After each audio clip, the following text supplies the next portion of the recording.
चौरासी पढ़ना जी, दास करुण मन मोजी बनकर 1,84 पढ़ना जी।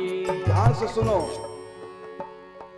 परम सिद्ध गुरु को पाकर भी, एक एक शब्द को सुनना बहुत उपयोगी शब्द है।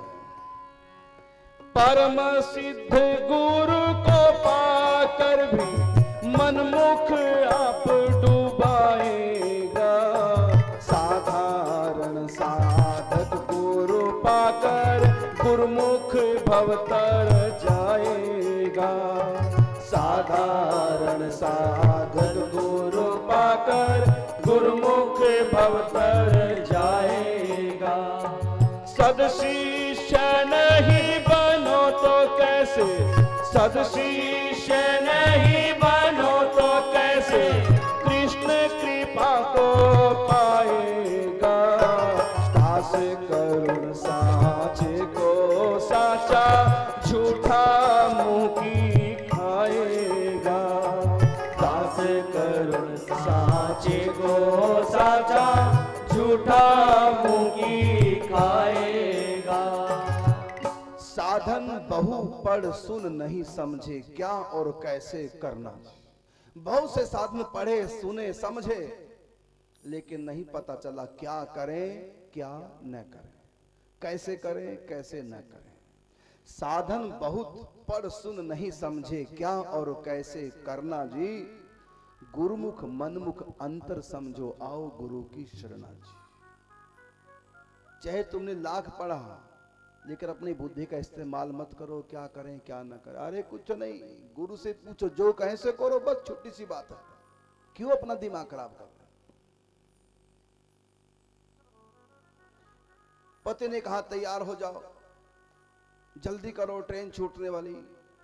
पत्नी ने 2-3 अलमारियां खोली, बड़ी परेशान दुखी होगी। पत्नी का क्या हुआ, क्यों दुखी हो? कहते कौन सी साड़ी पहनूं, इतनी है, सब एक से एक बढ़िया लगती है, कौन सी पहनूं कौन सी छोड़ूं, बड़ी परेशान, क्या पहनूं कौन सी पहनूं। गरीब कहता है मैं क्या पहनूं, है ही कुछ नहीं।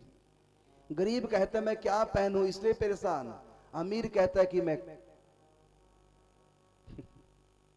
को क्या पहने, इसका दूसरा अर्थ लगाओ।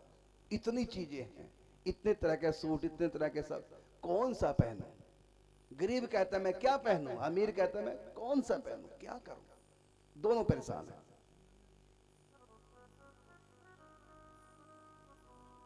गरीब कहता है मैं क्या खाऊं, है ही कुछ।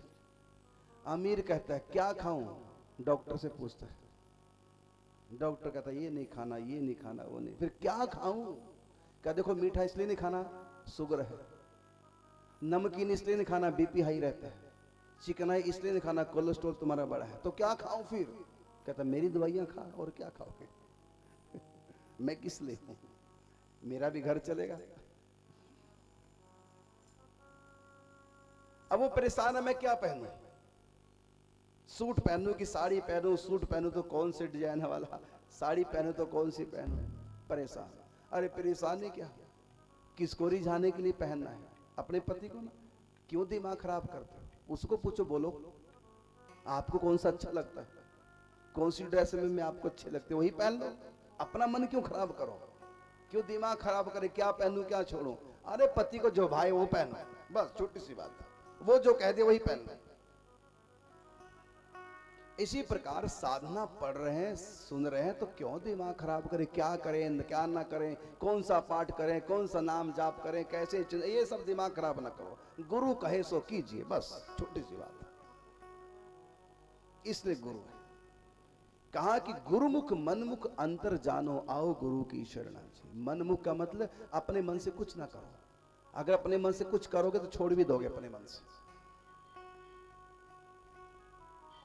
एक दादी ने अपने पोते से कहा मजाक में, तुम्हारे लिए तो मैं ऐसी चुन्नी चढ़ा के ले आऊंगी। पोते से कहा। आगे से पोते ने कहा नहीं, विधि विधान से शादी होनी चाहिए। क्यों?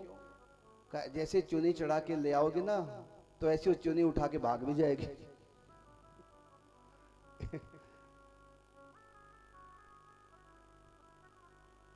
तो तुम अपने मन से कुछ साधना करोगे तो अपने मन से छोड़ भी दोगे, क्योंकि अपनी मर्जी से की थी, अपनी मर्जी से छोड़ दो। तुम तो फिर अपनी मर्जी के मालिक हुए ना। इसलिए कुछ भी साधना करो, कोई साधना मन को पसंद भी है तब भी ना करो, पहले गुरु जी से पूछो। अगर गुरु जी का चोला छूट गया, किसी और संत को शिक्षा गुरु बना लो, उनकी मोहर लगवा लो, फिर छोड़ना नहीं। क्यों ना छोड़ो कि गुरु की देवी है, इसको नहीं छोड़ना। तो अपने मन से देखो हनुमान जी का कितना विचित्र खेल है, कितनी सावधानी से उन्होंने साधना की है। जब हनुमान जी राम लक्ष्मण को उठा करके उड़ते हैं, कहीं भी जाते हैं, तो गोद में बैठाते हैं ऐसे या कंधों पर। हनुमान जी इतना बड़ा रूप बना सकते हैं कि इतना बड़ा कि हाथ ऐसे हो जाए, जितना बड़ा हमारा मंच है इतना बड़ा हनुमान जी अपना हाथ बना सकते हैं। अष्ट सिद्धि नव निधि के दाता, असवर दीन जानकी माता। 9 सिद्धियों में ये भी सिद्धि होती है अपना रूप बढ़ा लेना। तो हनुमान जी अपना रूप बढ़ा करके दोनों हाथ ऐसे कर लें तो राम जी उस पर खेल सकते हैं, इतना बड़ा हाथ बन जाए। राम जी को राम से बैठा के लेटा के चले, ना तो हाथ पे कभी लिया, ना कभी गोद में राम जी को लेकर के उड़ते हैं। जब भी उड़ते हैं तो कंधे पे बैठा के उड़ते हैं। पूछा हनुमान जी से, क्या आप राम जी को कंधे पे क्यों बैठाते हैं जब उड़ते हैं राम जी को लेकर? कहते देखो, अगर मैं गोद में उठाऊंगा राम जी को तो मुझको पकड़ना पड़ेगा, मेरी पकड़ ढीली हो सकती है। अगर मैं कंधे बैठाऊंगा तो जो बच्चा कंधे पे बैठता है तो पिताजी का सर पकड़ता है, कंधे पे बैठेगा जो बच्चा वो खुद पकड़ेगा सिर को, और जो गोद में होगा तो मां को पकड़ना पड़ता है। तो हनुमान जी कहते हैं मैं गोद में लूंगा, हाथ में लूंगा तो मेरी पकड़ ढीली हो सकती है, और जब मैं राम जी को कंधे बैठाऊंगा तो फिर वो मुझको पकड़ेंगे। तो जब भगवान मुझको पकड़ेंगे तो फिर छोड़ नहीं सकते। जीव पकड़ के छोड़ देता है, भगवान कहते हैं पहली बात तो मैं किसी को पकड़ता नहीं, अगर पकड़ लेता हूं फिर किसी को छोड़ता नहीं। इसलिए मैं हनुमान राम जी को और लक्ष्मण को कंधे पर इसलिए बैठाता हूं कि कंधे पे जब कोई बैठता है तो उसको स्वयं पकड़ना पड़ता है। और सबसे मजे की बात तो यह है कि राम जी के हाथ मेरे सर पर आ जाता है, राम जी ऐसे पकड़ते हैं जब बैठते हैं। तो हनुमान जी कहते हैं कि जीव की पकड़ ढीली हो सकती है लेकिन भगवान की पकड़ नहीं। इसलिए भगवान को पकड़ो मत, छूट जाएंगे। साधना पकड़ो मत, छूट जाएगी। तो क्या करें? पकड़ लो हाथ बनवारी, नहीं तो छूट जाएंगे। भगवान से कहो आप हमको पकड़ो, फिर भगवान कहेंगे मैं तो तैयार हूं पकड़ने के लिए, लेकिन मेरा भी एक नियम है। क्या? कि निर्मल जन मन सो मोहि पावा, निर्मल मन जन सो मोहि पावा, मोहि के पड़ चल छिदल नावा। तू अभी इस लायक हुआ नहीं कि जो मैं तुमको पकड़ लूं,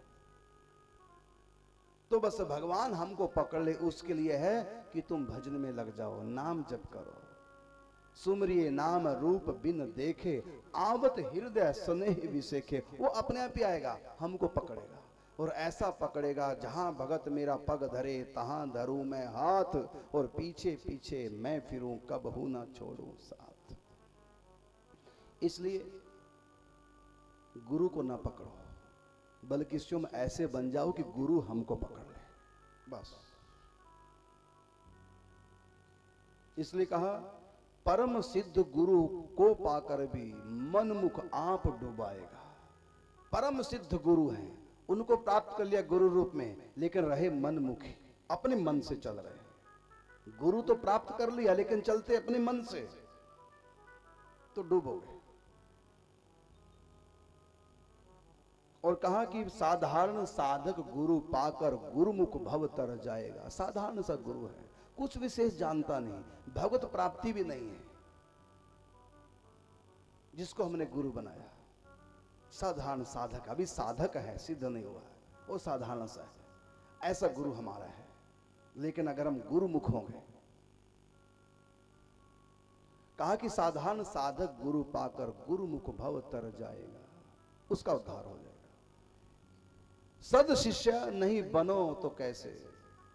हम लोग कहते हैं सदगुरु हो, अरे सदगुरु तो मिल जाएगा, तुम सद शिष्य हो जाओ।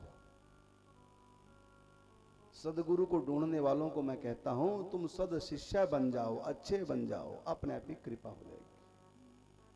इसलिए कहा सद शिष्य नहीं बनो तो कैसे कृष्ण कृपा को पाएगा। दास करुण सांचे को सांचा और झूठा मोह की खाएगा। जो झूठा है, जो गुरु को अपने हृदय में नहीं बसाया, गुरु की वाणी के अनुसार जीवन नहीं बनाता, मन मर्जी करता है, चाहे उसका गुरु कितना भी महान क्यों ना हो, उसका उद्धार होना नहीं। पति चाहे साधारण सा हो, अगर स्त्री उसी को पति परमेश्वराय नमः करके मानते, मेरा पति परमेश्वर, पति व्रत धर्म का पालन करे, तो साधारण सा पति होने के बाद भी उसकी पत्नी पति व्रत धर्म के प्रभाव से भगवत प्राप्ति कर जाएगी। अगर कोई पति व्रता नहीं है, चाहे उसका पति कितना भी अच्छा क्यों ना हो, दुर्गति होगी पत्नी की, अगर वो पति व्रता नहीं है तो। यह महिमा पति की नहीं है, महिमा है पति व्रत धर्म की। पति कैसा भी क्यों ना हो, बस पति व्रत धर्म की महिमा है, पति की महिमा नहीं है। इसी प्रकार गुरु की महिमा नहीं, बल्कि शिष्य का जो धर्म है, गुरु के प्रति जो निष्ठा है, जो श्रद्धा है, जो विश्वास है, जो उसकी वाणी के हम गुलाम है, जो उनकी आज्ञा के हम आज्ञा पालन करते हैं, तो समझो वो धर्म जो हमारा है, शिष्य का धर्म, वो धर्म उद्धार जीव का कर देगा। इसलिए गोस्वामी तुलसीदास जी की घटना से, उनके जीवन चरित्र से हम ये शिक्षा ले हैं। अब आपको गोस्वामी तुलसीदास जी का पूरा जीवन चरित्र सुना रहे हैं। भक्तमाल में जैसा लिखा है कि कहां पर उन्होंने गलती की थी, कैसे कैसे फिर भटके माया में, और कैसे